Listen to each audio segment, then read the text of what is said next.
So being an introvert actually gives you a competitive advantage over other people in today's world if you learn how to harness your introverted tendencies. Today, guys, I'm going to go over a few ways for you to be a super powerful introvert. So one of the big misconceptions is that an introvert is always like this super socially awkward dude who's super shy, right? Now, this can be the case, but the reality is that an introvert, by classic definition, is basically somebody who gains energy from being alone. On the flip side, somebody who's an extrovert gets their energy from being around other people. A few other traits of the introvert is that you are naturally a better listener than an extrovert, all right? And this is one of the things that's going to set you apart from other people, is your ability to listen.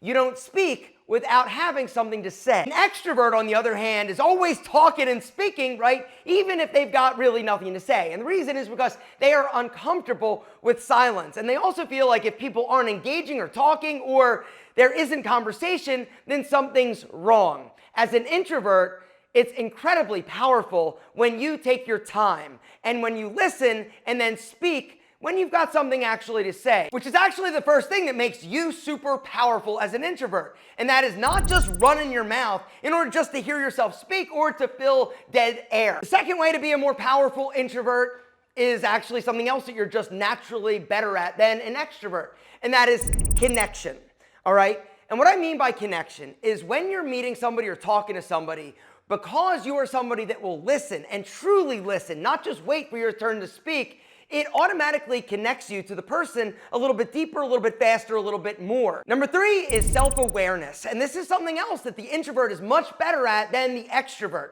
And that is being self-aware.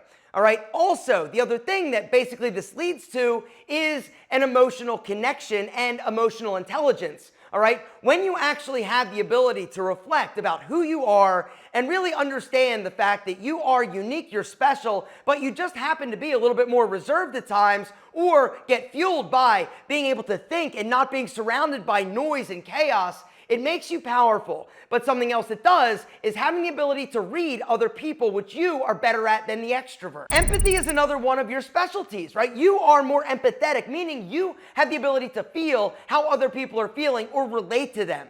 And once again, it's this relatability that is super fucking powerful. These traits that you naturally possess as an introvert are something that you need to embrace. It is something that the extrovert does not have, or it doesn't come natural to them like it does you. But it's only part of the equation. In order to truly be a powerful introvert, you also need to possess 2 more things. Number 1 is a strong physical appearance. So what does a strong physical appearance look like? You probably can guess it, right? I'm going to stand up for this, all right? A strong physical appearance is not somebody with weak body language, right? You've got to basically stand with your chest up, your shoulders back, your feet not super close together. You have to take up space, right? You also need to keep your chin up. All right, you're looking people in the eye, and this is something that, unfortunately, I know is hard for some of you that are a little bit on the shyer side. But eye contact is one of the most critical aspects to you being respected. It also lets other people know that you are somebody who is serious and not to fuck with you, honestly, all right? Something else is a firm handshake. If you truly want to be respected as an introvert, you've got to basically take control of not only situations, but when you interact with somebody. I'm not saying to try and dominate them, but you've got to basically stand up strong,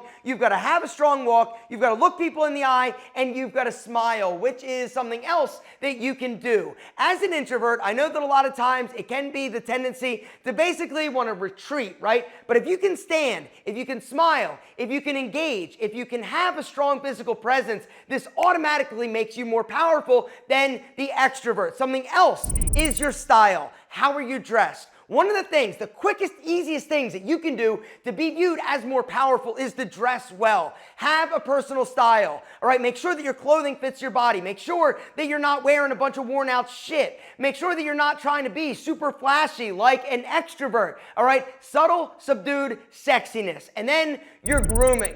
All right, something else you need to pay attention to. But the beautiful thing about your stance, not to mention your style and your grooming, is that you have 100% control over this, all right? Which means you can look like the alpha, you can look like a strong masculine man, even though inside you may be a little bit more like, hey, I want to get out of here and go chill by myself, right? You've got to have great grooming. You also need to be able to communicate. Which brings us to the third and final component to being a powerful introvert, and that is your communication, all right? How you speak. We talked about you speaking at a slower cadence and only speaking when you have something to say, but what you say, also critical and important, all right?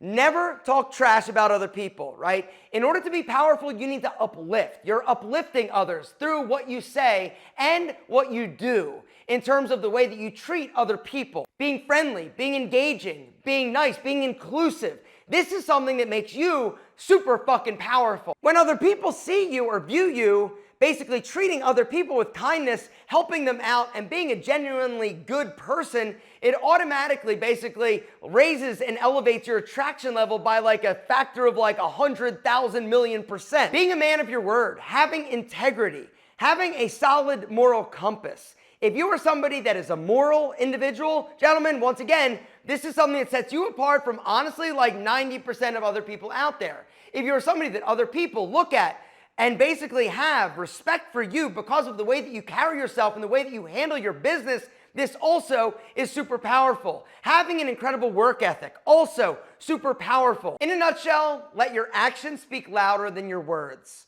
right? The extrovert, it's all words, right? It's all like, yo, hey, look at me, like I'm over here, right? It's a lot of talk. But you, as the introvert, you are better suited to basically do the work and not talk about it. And this is something that's super powerful, especially in today's world of everybody's social, posting everything that they're going to do. No, you, as a powerful introvert, you do it. When I started to really think about the difference between an introvert and an extrovert, I really started to realize that introverts do have an advantage over extroverts in today's world for a lot of different reasons. A lot of your natural tendencies, a lot of your natural abilities, a lot of the things that you enjoy, if you can harness it and then add to it and make sure that you're putting together the total package, you literally are like a 1% dude and you are super fucking powerful.